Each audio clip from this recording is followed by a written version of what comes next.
Hello, everyone. Welcome to today's Tuesday training. Just a few reminders here. Please keep your microphones and cameras off during the presentation. If you need a certificate of completion, please email Stacy. And after the presentation, there will be a brief survey sent out. If you have a few minutes, please respond to that survey. Hi, everyone. I'm super excited about today's presentation. I've been going to Grand Forks once a month for housing meetings up until COVID started. And what they've been able to create in the Grand Forks area is just amazing. And I hope everybody is able to take a piece of that. Katie Jo was just an intern when we started, and now she's one of the best known housing faces in North Dakota. And so I'm very excited for her to share her presentation with everybody. So Katie Jo. Perfect. Thank you, Cheryl. All right. I will see if I can get this going here.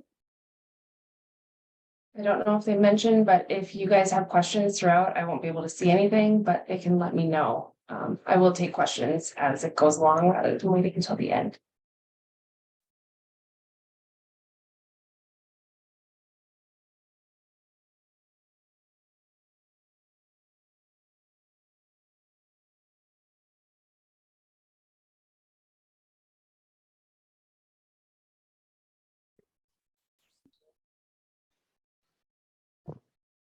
You guys see my slides? Yep, it's working. Perfect. Okay, so hello. All righty. My name is Katie Jo Armbrust. I do work at the Grand Forks Housing Authority. This is our training girls. Oh, can you go ahead and hit mute there? Thanks.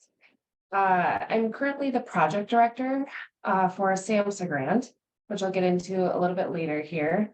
But I'm very grateful to be here today to share the work that many people at our organization, including our wonderful board members at both Grand Forks Housing Authority as well as Grand Forks Homes, have accomplished throughout the years. I'm going to tell you a little bit about who we are and what we do. And I'm going to cover a variety of the projects and programs we have, but I have certainly not been involved in all of them. So as Cheryl mentioned, I actually started back in 2010 when I was an intern with the University of North Dakota's nonprofit leadership program. And I've worked in a handful of different roles over the years, which has allowed me to be directly involved in a couple of the innovations I'll talk about. I do have a fairly unique position and perspective today. I do not provide affordable housing myself, whether it be as a property manager or as a housing choice voucher administrator. So I have general knowledge of housing assistance, but I am not an expert in those areas. Moving right along. We definitely have been innovative since the beginning. HUD actually established our HUD, which is the Department of Housing and Urban Development, was established federally in 1965. And the North Dakota legislature passed a bill that established housing authorities in every county and every city right after that. Royce LaGrave was the man who made it all happen back in the 60s. He worked for the city of Grand Forks and had our mayor establish the Grand Forks Housing Authority to serve the city of Grand Forks. A couple of things I'd like to note are that the really strong partnership that we have with Grand Forks Homes. I love to explain this partnership like the organizations are best friends and do a lot of good work together. Grand Forks Homes is a 501c3 nonprofit. It was an organization formed in 1971 for the purpose of developing and owning affordable housing for both low and moderate income families. The organization actually doesn't have any employees of its own. All the administrative functions are performed by Grand Forks Housing Authority, which primarily serves as its property manager. And I'll provide an overview a little bit later that summarizes the work that Grand Forks Homes has done. And also, we have learned that housing is a foundation to a person or family's overall well-being. Without it, life is much more difficult. So Grand Forks Homes and Grand Forks Housing Authority have both supported the expansion into services for both tenants that are served that reside in our managed properties, as well as for some clients served through our voucher programs. So from 1967 to today in 2023, we now provide over 2,200 of housing, 2,200 units of housing assistance, as well as an increase in the services that we are providing to our clients. So whether it be in the main office where we have our launch family self-sufficiency program, or it is offsite and out in the community with partnerships and with Spectra Health and so forth. That's something that we have definitely learned there is a need, and our community continues to grow, and the demands, like everywhere else, continue to increase. So we tried our best to participate and provide supports as necessary. So a little bit about what we do. This slide just highlights the variety of the tenant-based programs that our Housing Choice Voucher team administered and the relevant eligibility criteria for each of them. Tenant-based housing simply means that housing is based where the tenant wants to be within the community. Most people are familiar with Section 8 housing, also called Housing Choice Vouchers, which make up a majority of the housing vouchers we have. HUD will publish notices to housing authorities with opportunities to provide additional housing programs.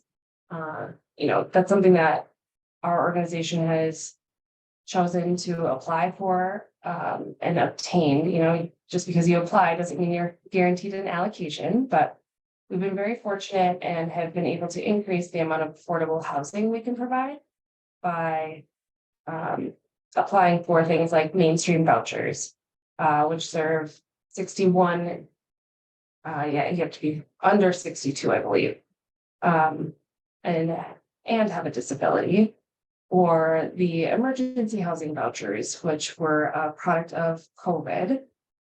Technically, this program ends in September of 2023, coming up in just a couple of months. But what that really means is we would not take new referrals. So if anybody had been referred for this program and is currently on housing assistance, they can continue to receive that housing assistance as long as they so wish and are compliant with the program.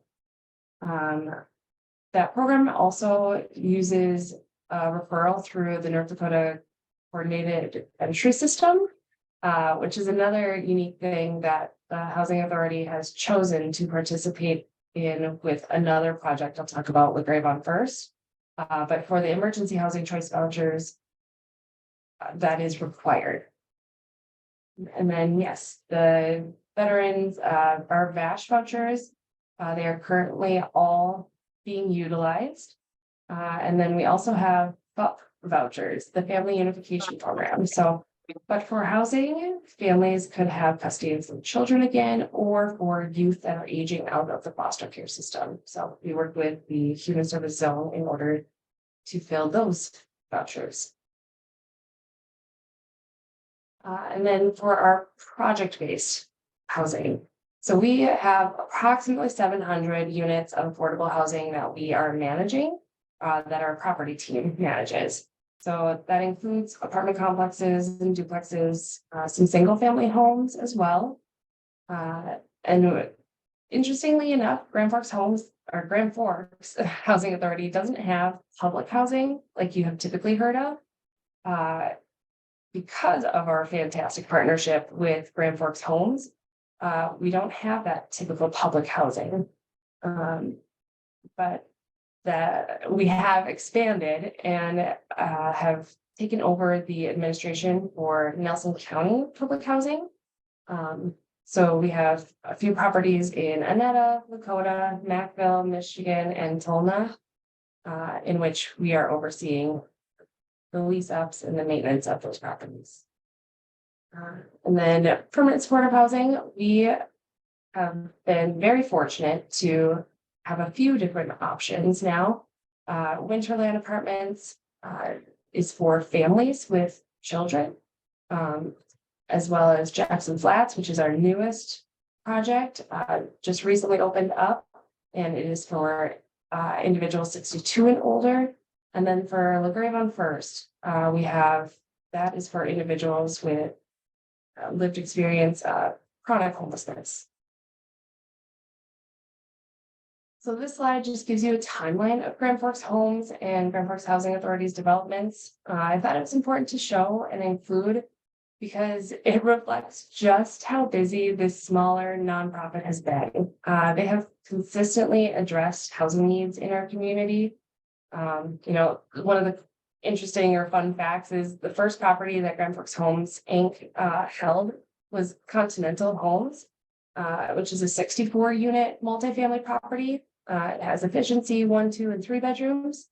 I just think it's super cool because that property was originally developed by the local Teamsters Union in 1969 and then was given to Grand Forks Homes in the early 70s. So you can see a variety of developments and acquisitions throughout the years. And then not listed on here is Jackson Flats that I already mentioned, but it is a beautiful property that has 1 and 2 bedroom units for elderly, and that is on the south side of town. So now to get to some of the more innovative pieces, some of our highlighted projects. So over the last 55 years, Grand Forks Housing Authority and Grand Forks Homes created the first neighborhood network learning center in HUD's Rocky Mountain Region 8. Those provide an opportunity for people who are either living in our units or other community members that are interested. It offers promotion of self-sufficiency as well as technology access. LaGrave Learning Center is right next to our multifamily apartment complexes. It provides workforce training, basic computer classes, after-school programming, social opportunities, as well as other activities that empower the participants to become more self-sufficient, employable, as well as economically self-reliant. I think it's pretty cool. Our LaGrave Learning Center was certified by HUD in 2007 and continues to operate today. And we have added a couple of more learning centers that are in operation now as well. Another highlight of a Grand Forks Homes and Grand Forks Housing Authority partnership is the development of single-family homes. We developed 250 single-family homes on the west end of town. This was, I believe, 4 different developments over a period of 5 years, which was instrumental for Grand Forks community after the flood of '97. We lost a lot of homes then, and the ability to build that quickly and then effectively was pretty important. A program I'm super excited to talk about is our Launch Family Self-Sufficiency Program. It started also in the 90s and was the first FSS program in North Dakota. It is fantastic because it is available to our Section 8, our Housing Choice Voucher participants who are committed to improving their financial situation. They meet with a launch coordinator and are establishing and achieve income as well as educational goals for up to 5 years. Launch is a Section 8 family self-sufficiency program. So it provides an additional financial incentive to the households that participate. So when a household's income increases, their housing assistance is decreased, requiring the family to pay more toward monthly housing costs. Through the HUD's Family Self-Sufficiency Program, Launch matches this increase and puts that money to work in an escrow savings account for the family. Our Launch team has worked with numerous people who have accrued tens of thousands of dollars, and several of which had over $20,000 when they graduated the program last year. Last summer, we had the highest participant with just over $38,000. And just this spring, we had another participant with just over $28,000. So that is a fantastic opportunity for people who are on Housing Choice Voucher program. They have income and employment goals to obtain. That's a great program to set them up with. Katie, we do have one question in the chat. Somebody is Okay. asking, is there other launch programs in the state? Believe so, but you would have to check with your local housing authority. I don't know which ones off the top of my head. I apologize.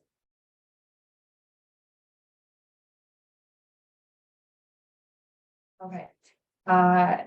Housing choice voucher home ownership. This is something unique that HUD has allowed. So PHAs so we have the housing choice voucher program, and we have also implemented the home ownership program. So a family or a household, an individual who is on the housing choice voucher must meet specific income and employment requirements. And those employment requirements don't apply to elderly and disabled families. That household must be a first-time homeowner as defined in regulation.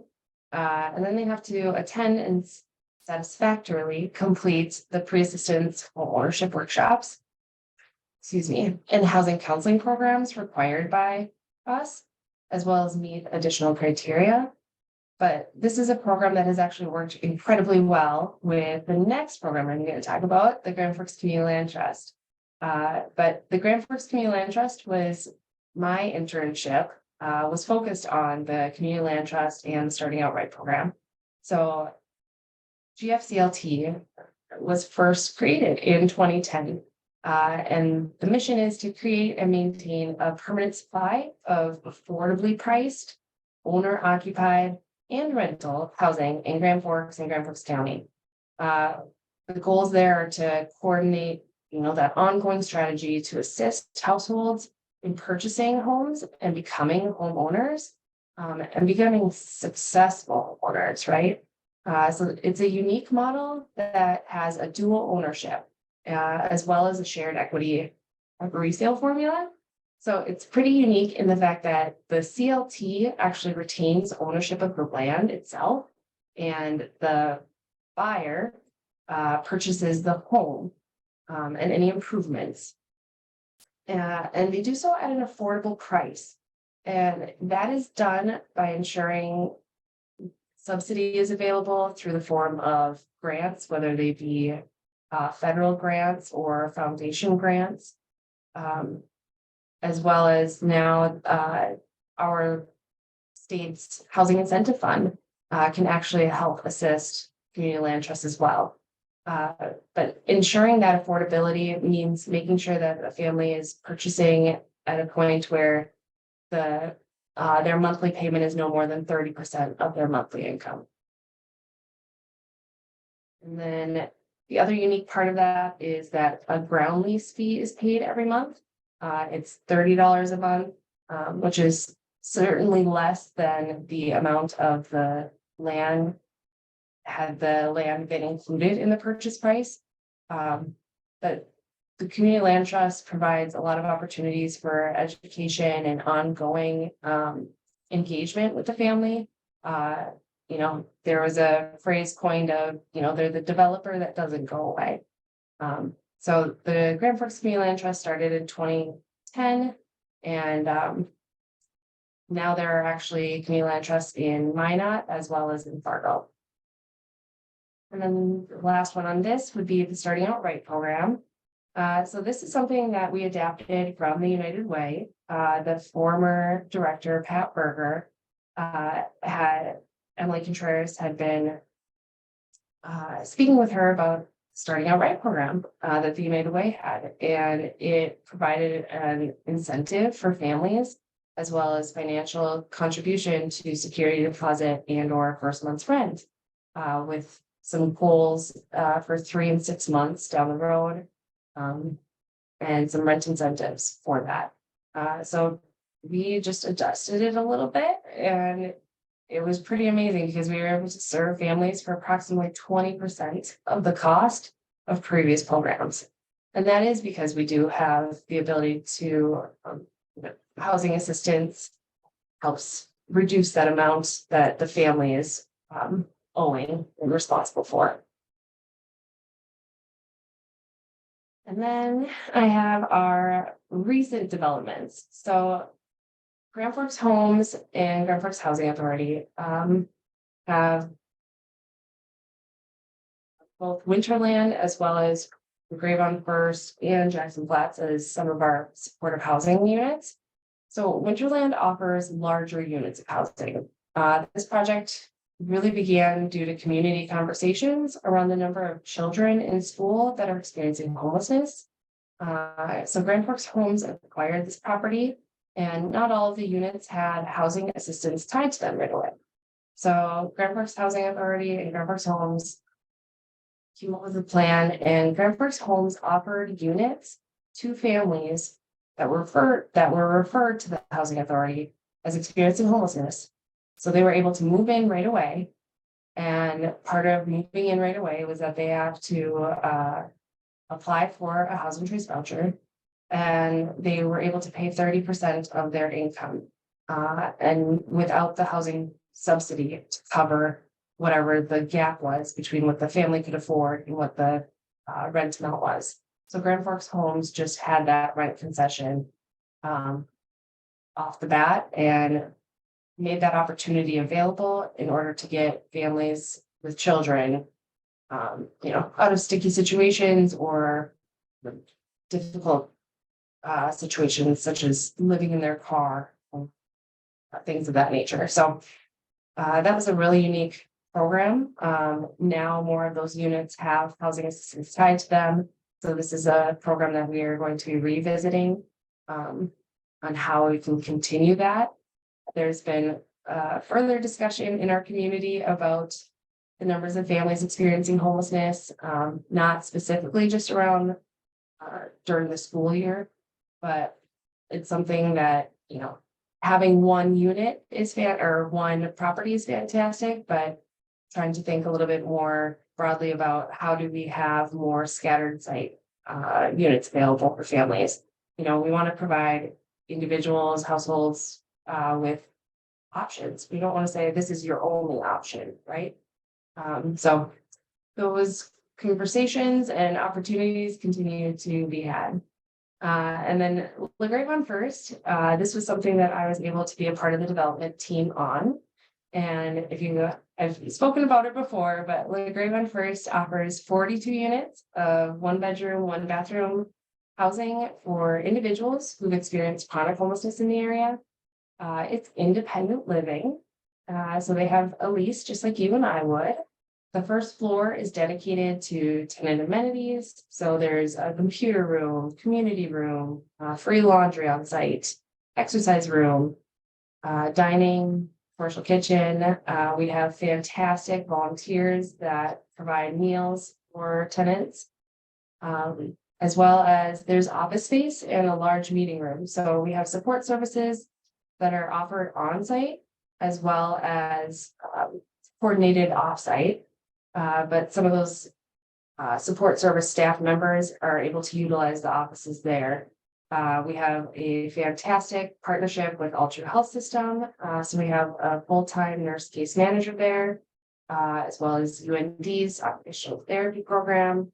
So we have interns, both at LaGrave on First, as well as at some of our other properties. And there are other providers that come in as well. But our staff, LaGrave on First is unique in the fact that it does follow housing first principles. So, taking away that traditional, like you have to complete treatment or you have to participate in services type of a deal in order to get housing.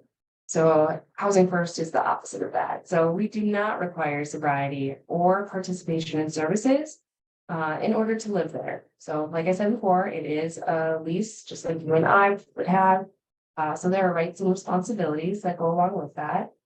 I will say that it is a complex project because of the financing that was put together for it. So, we had low-income housing tax credits and Federal Home Loan Bank of Des Moines Affordable Housing Program.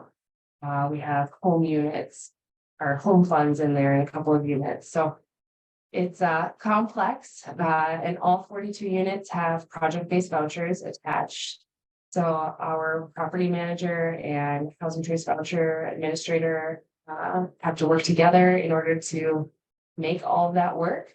The housing authority does have, we have our own staff on site as well.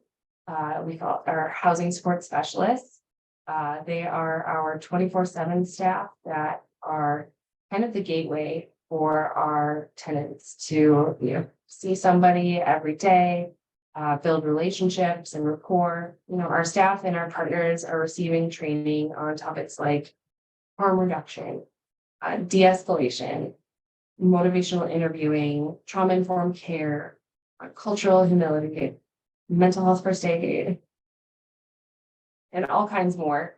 Even CPR and first aid. We are trying to create a robust and person-centered variety of services for the tenants that live there. Really trying to help people. They've had systems burn them in the past, so we are really trying to help them regain trust with providers and help them understand that life doesn't have to be the way it is, or the way it was, I should say. All of the units have or come fully furnished, and they have towels, linens, Tupperware, cooking sets, plates, cups, all the things. So it's really set up to help tenants move in and ideally be successful. Which kind of rolls me in, to the next one, which is the SAMHSA grant. So the SAMHSA is a federal department, the Substance Abuse Mental Health Service Agency. So they have a number of grants, and this one in particular was new, the Treatment for Individuals Experiencing Homelessness Grant, TIEH. We were the only housing authority that was awarded one. I can't imagine that there were a whole bunch of housing authorities that were applying for it, but this is something that provides 5 years of funding, a total of $2.5 million. So 500 per year, and 500,000 per year, and it supports not only my position as well as a grant evaluator from the University of North Dakota.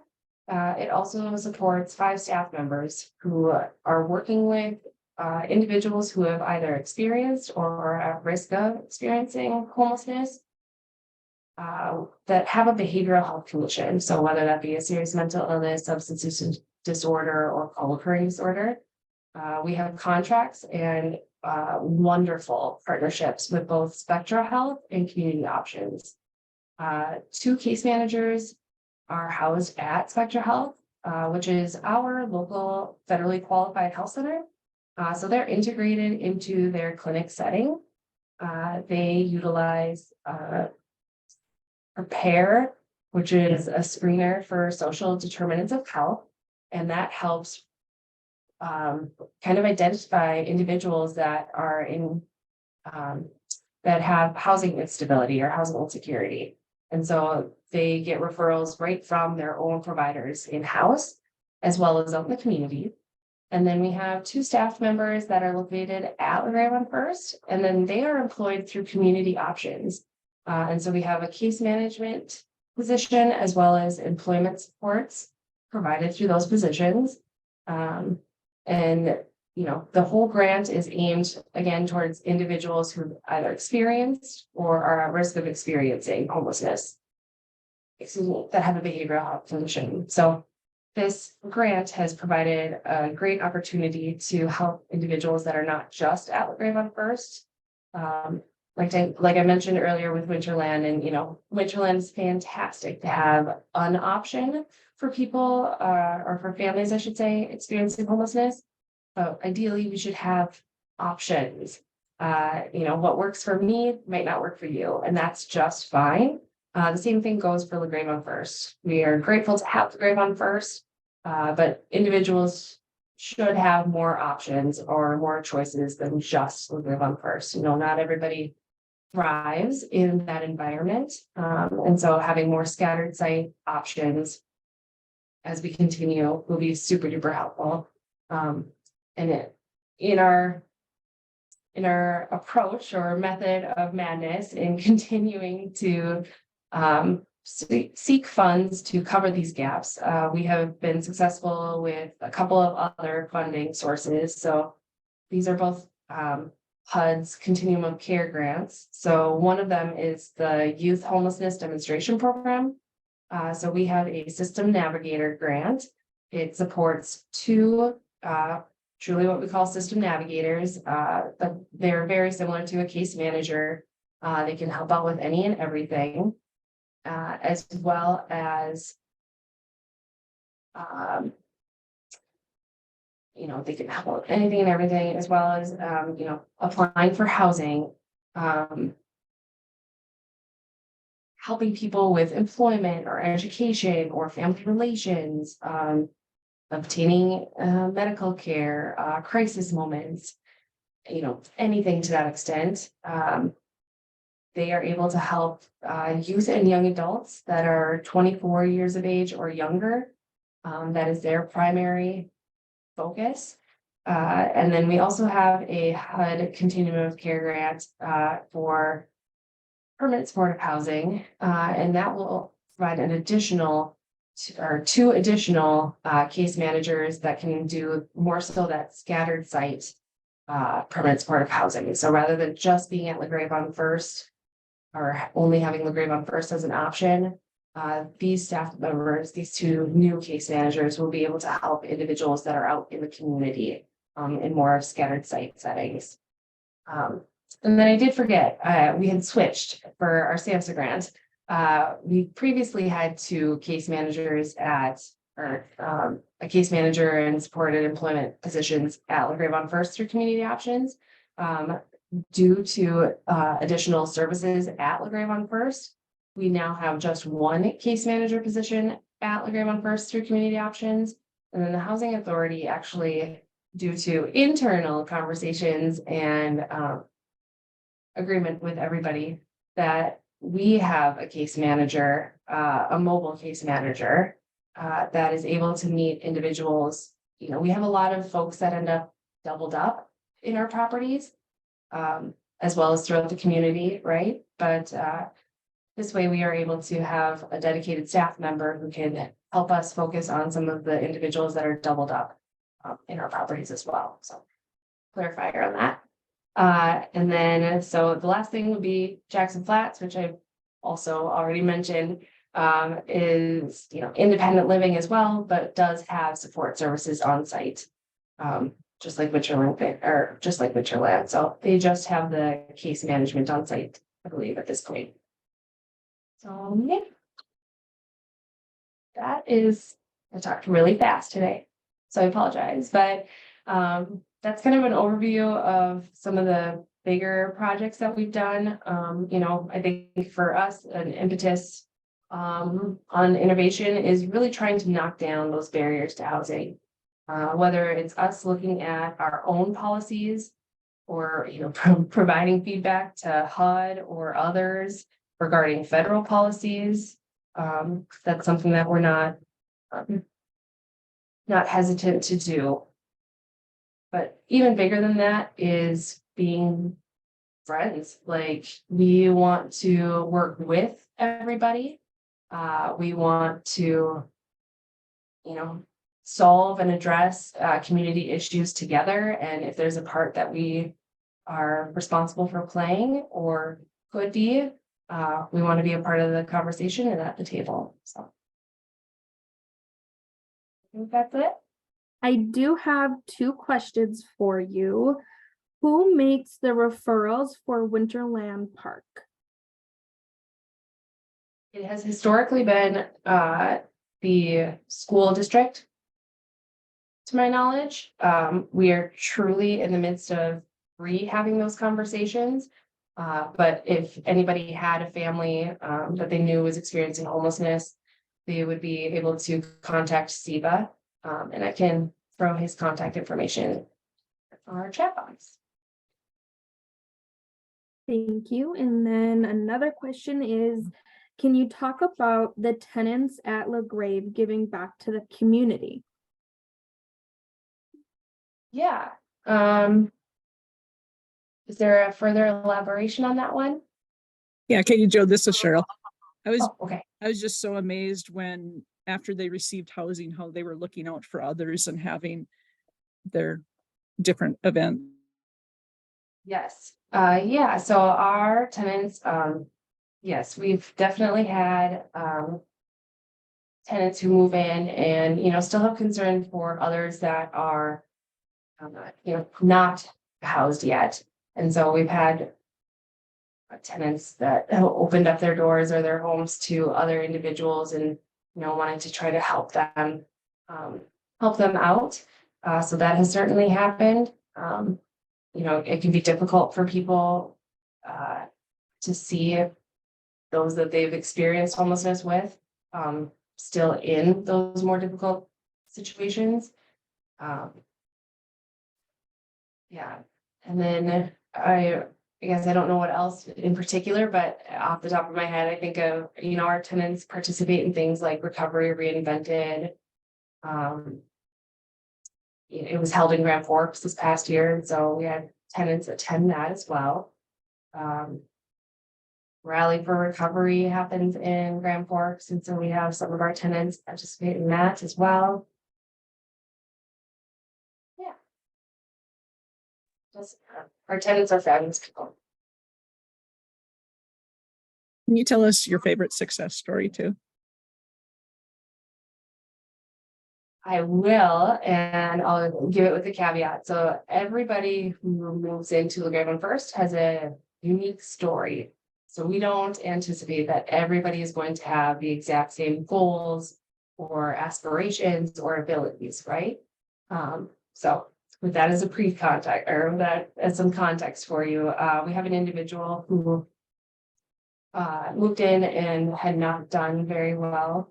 Had struggled with his substance use quite badly. And he has now been sober for, oh gosh, I have to send a text and double check. I want to say well over a year now. And he is full-time employment. He actually earns too much money that he no longer needs housing assistance. So that's something that he's actually looking to move on to another program right now, or not even to another program. He is looking to move out of LaGrave on First and find another housing opportunity. He's very much so interested in purchasing his own home. So that's a very recent, very, very good one. Okay, I'm going to throw one more at you. So With the evictions and the second chances at LaGrave, you want to talk about that? Because I thought that was really neat how people could get a second chance. yeah, we try really hard to work with people. I think our staff do a pretty darn good job of meeting people where they are at. It's their home. We're not walking into people's homes unannounced. We're not nagging them all day, every day. We really believe in building that rapport and establishing relationships, and getting to know one another and helping them understand, why we are there, what other services are available to them, what are the resources. Housing First is evidence-based, and or permanent supportive housing in particular is evidence-based for a reason. It's about, providing optional services. So it's, optional for the tenant to participate, but I like to say it's not optional for the service provider. So whether that's one of our staff members or one of the staff that from our partner agencies, we are doing that continued training on motivational interviewing and so forth in order to help people think about the different opportunities that they have by living at LaGrave on First. So yes, there are times where people will get behind on their rent and or have, situations that they are not holding up their end of the deal for their lease, right? So we have lease violations and like payment to rent and things of that nature, but we are absolutely working with our property manager on, you know what, these are the different steps that so-and-so has taken in order to address the late payments or the issues or whatever the case may be. And, you know, it can be pretty intense at times. It's not all rainbows and sunshine and perfection. You know, we are all still learning. I think that's something that we hold ourselves to a pretty high standard, and we want to be, you know, we want to be really, really good providers. We want to do a really good job. We want to do a really good job for the people that live there. I don't know if that answers your question. I feel like I ramble a little bit. Anybody else have any questions about anything that we do? There's some other housing authority people on here now, so I can pass it along. If somebody has a question I don't know.